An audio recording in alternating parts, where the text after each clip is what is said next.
Assalamualaikum warahmatullahi wabarakatuh. Salam sejahtera bagi kita semua. Kami dari kelas A Palembang yang terdiri dari saya, Fitria Putri Lintangsari, bersama teman-teman saya, Wensen dan Rio Agustinus Mulyawan. Pada video ini, kami akan menyajikan metode pelaksanaan konstruksi struktur atas dan struktur bawah pembangunan gedung Hotel Ibis Style Candiland, Semarang. Data proyek berikut adalah data proyek dari pembangunan hotel ini.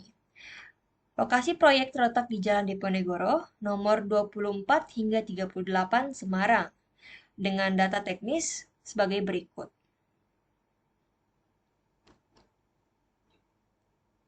Kita masuk kepada bagian material dan alat.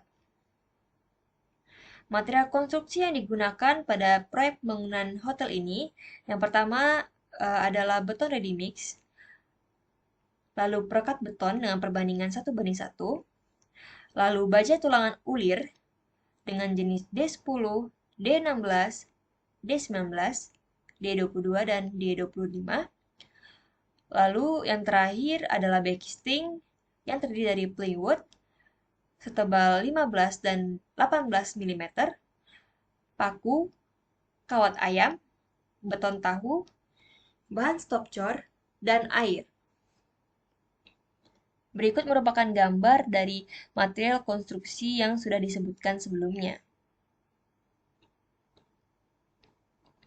Untuk peralatan konstruksi yang digunakan, terdapat 20 alat, yaitu dump truck, tower crane, bar cutter, bar bender, circular saw, bor listrik, ready mix truck, concrete bucket, pipa tremie, concrete vibrator, water pass, demolition hammer, air compressor, alat las listrik, bucket angkut, genset diesel, scaffolding, backisting, concreter mixer, dan juga hand tools.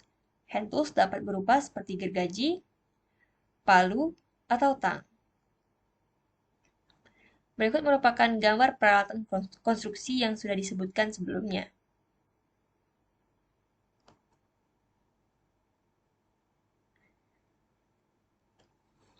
Kita masuk pada bagian metode pengerjaan. Berikut merupakan alur tahapan pekerjaan dari pembangunan proyek hotel ini. Dimulai dengan pekerjaan persiapan, lalu temporary facilities, dan juga masuk kepada pembahasan kita, yaitu pekerjaan struktur yang terdiri dari dua, struktur atas dan juga, struktur bawah dan juga struktur atas. Dimulai dari pekerjaan bawah terlebih dahulu, lalu dilanjutkan dengan pekerjaan struktur atas. Untuk pekerjaan selanjutnya itu terdapat pekerjaan MEP, Mechanical Electrical Plumbing, lalu dilanjutkan pekerjaan atap dan juga arsitektur.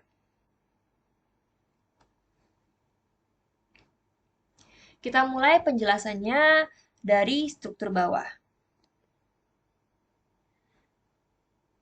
Pekerjaan struktur bawah terdapat dua. Yang pertama adalah pile cap dan juga tie beam. Pekerjaan yang pertama untuk pile cap terdiri dari tiga, yaitu pekerjaan pemasangan tulangan, pekerjaan pemasangan backisting, dan juga pengecoran pile cap. Yang pertama, pekerjaan pemasangan tulangan. Pekerjaan ini dilakukan pertama kali, yaitu memasang tulangan sebelum mendirikan sebuah pile cap. Pembersihan tulangan pile cap ini sendiri dilakukan secara langsung di area rencana dengan tenaga kerja sebanyak 2 hingga 3 orang. Selanjutnya, pekerjaan pemasangan backisting. Pekerjaan dilanjutkan dengan melakukan pemasangan backisting yang terdiri dari backisting bata ringan atau hebel. Bata ringan ini kemudian disusun sedemikian rupa sesuai dengan ukuran pile cap yang direncanakan. Untuk pekerjaan ini memerlukan tenaga kerja sebanyak 2 hingga 3 orang. Dan yang terakhir adalah pekerjaan pengecoran pile cap. Langkah selanjutnya yang dilakukan adalah pekerjaan pengecoran dengan alat bantu berupa bucket yang dipindahkan menggunakan tower crane menuju ke area pengecoran dan kemudian dituangkan ke dalam pile cap. Selama proses pengecoran, beton akan dipindahkan menggunakan vibratory concrete agar tidak terdapat rongga udara dan beton tidak keropos. Untuk pekerjaan ini memerlukan tenaga kerja sebanyak 4 hingga 5 orang. Kita masuk kepada pekerjaan struktur bawah kedua, yaitu tie beam. Yang pertama, pemasangan tulangan tie beam.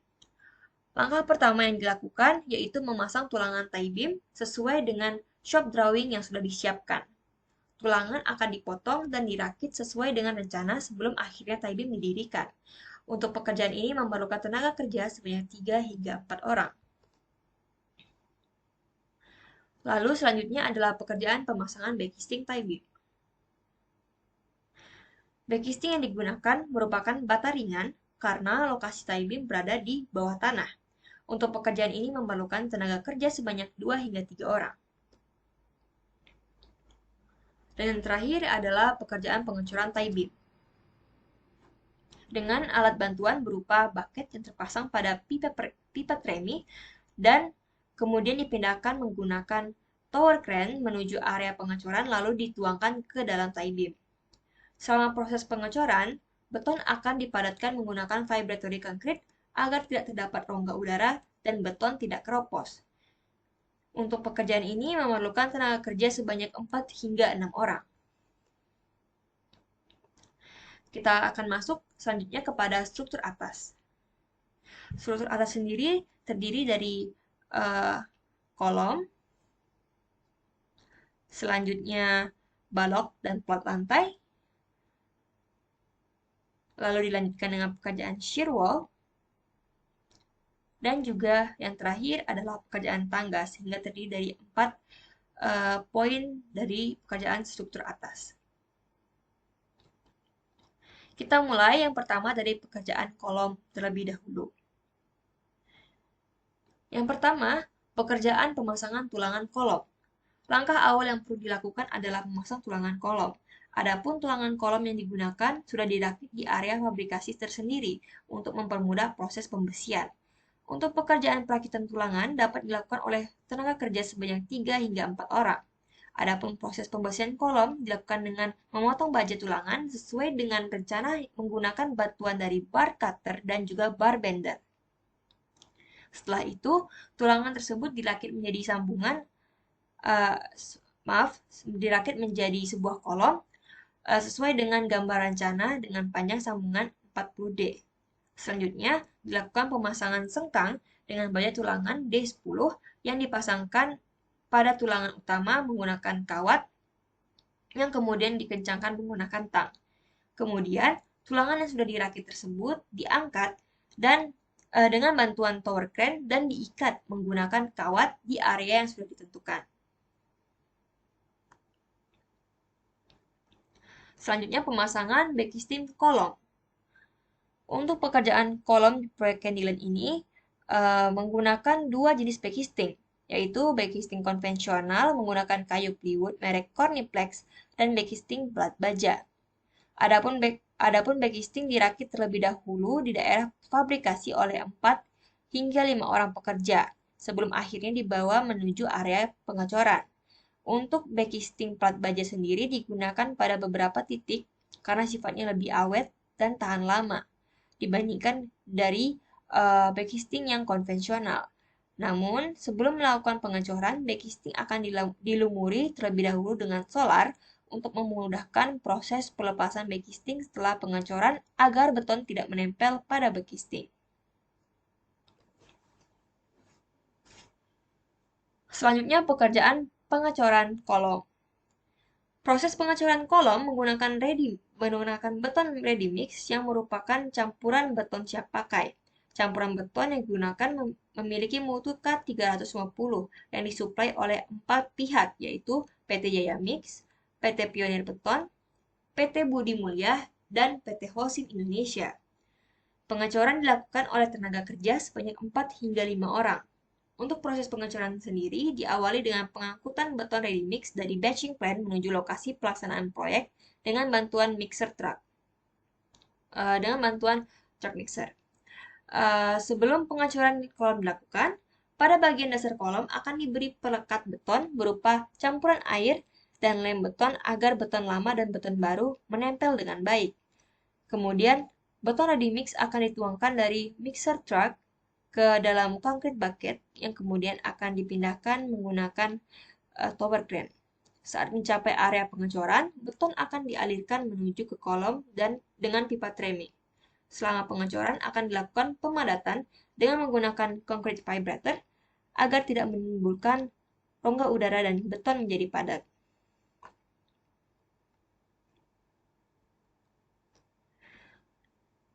Lalu terdapat pekerjaan pelepasan backcasting kolom. Setelah 8 hingga 12 jam pengecoran, backcasting kolom dapat dilepas dengan melonggarkan pipa penyangga di sekeliling backcasting kolom dan kemudian dilepas. Dilanjutkan dengan pelepasan wing nut di sisi backcasting kolom. Selanjutnya, backcasting sudah siap dilepas dan dipindahkan dengan tower crane. Yang terakhir adalah expose permukaan kolom. Tahapan ini dilakukan untuk membuat permukaan kolom menjadi halus dan rata. Permukaan kolom akan dilapisi dengan bahan expose berupa lem beton, acian, dan air. Bahan tersebut akan diaplikasikan secara manual menggunakan cetok dan ember kecil pada permukaan kolom. Selanjutnya kita beralih ke struktur atas, balok, dan pelat lantai. Dimulai dari pemasangan perancah. Sebelum memulai pekerjaan balok dan pelat lantai, kita harus melakukan pemasangan perancah untuk menopang beban sementara yang muncul selama proses pengerjaan balok dan pelat lantai.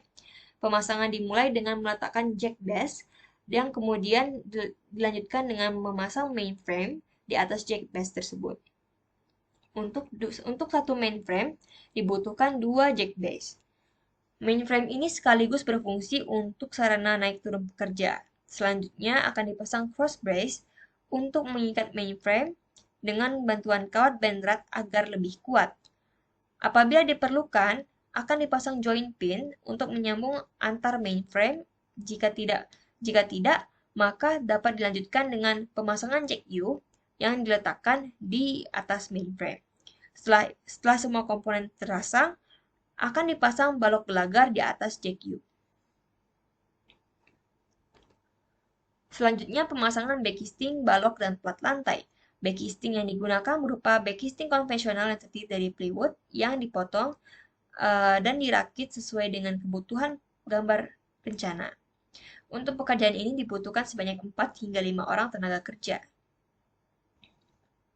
Dilanjutkan dengan pemasangan tulangan balok dan pelat lantai. Sebelum melakukan proses penulangan, akan dilakukan proses pembersihan terlebih dahulu pada backcasting. Untuk proses penulangan balok dilakukan dengan memasang tulangan dan sengkang yang diikat dengan kawat benrat di atas beton tahu sesuai dengan yang telah direncanakan. Untuk proses penulangan pelat lantai konvensional, akan dipasang tulangan baja D10 di atas beton yang kemudian akan dipasang cakar ayam yang berada di antara tulangan atas dan juga tulangan bawah. Untuk plat lantai precast half slab dipasang wire mesh di atas precast yang bagian bawahnya sudah diberi beton tahu.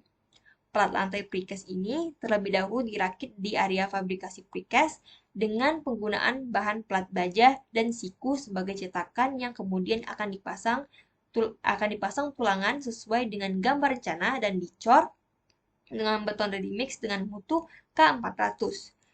Setelah precast tersebut cukup umur, precast akan dipasang dengan bantuan tower crane. Untuk metode precast half slab digunakan pada lantai 1. Mulai lantai 2, pengerjaan plat lantai dilakukan secara konvensional. Yang keempat adalah pengecoran balok dan plat lantai.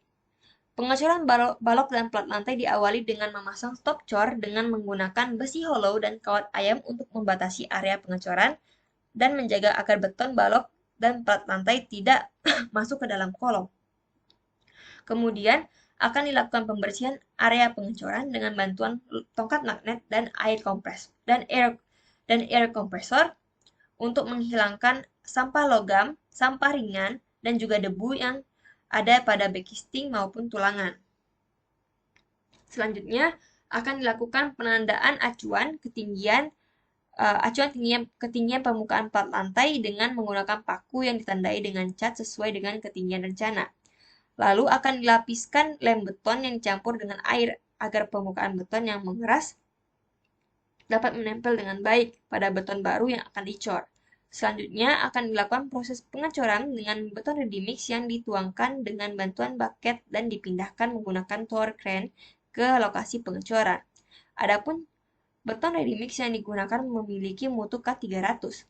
Setelah beton ready mix dituangkan ke lokasi dengan membuka lubang di bawah bucket, beton akan diratakan dan kemudian dipadatkan dengan bantuan concrete vibrator untuk menghilangkan rongga udara yang ada. Setelah itu, akan dilakukan pengecekan ulang terhadap ketinggian pelat yang dicor apakah sesuai dengan tebal rencana 12 cm dengan cara meletakkan pipa sebagai alat ukur ketinggian dan juga auto level untuk memastikan apakah elevasi beton sudah tepat. Apabila sudah melalui tahap pengecekan, maka beton yang sudah padat akan diratakan menggunakan papan kayu agar permukaan beton menjadi halus dan rapi. Yang terakhir adalah pelepasan backisting, balok, dan plat lantai. Setelah umur beton mencapai sekitar 3 hari, backisting, balok, dan plat lantai dapat dilepas sesuai dengan urutan pengecorannya terlebih dahulu. Untuk pekerjaan ini dapat dilakukan oleh 2 hingga 3 tenaga kerja.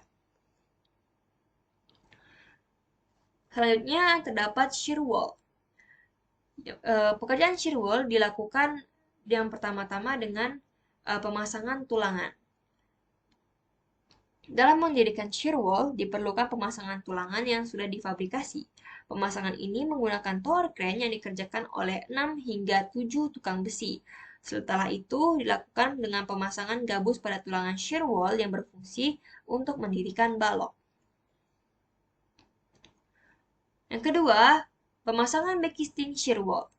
Backisting yang digunakan untuk shear wall berupa backisting konvensional yang telah dirakit terlebih dahulu dan kemudian dibawa ke area shear wall dengan tower crane.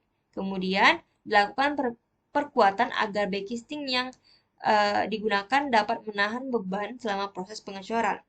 Dibuat pula area climbing pada area pengecoran shear wall yang berfungsi sebagai tempat pijakan dari pekerja. Proses pemasangan backisting ini dikerjakan oleh 4 hingga 5 orang tukang kayu. Proses selanjutnya adalah pengecoran shear wall. Pengecoran shear wall menggunakan beton ready mix dengan spesifikasi K350 yang dituangkan melalui bucket dan pipa tremi. Adapun mutu beton dalam untuk pekerjaan ini dikerjakan oleh 3 hingga 4 tukang cor.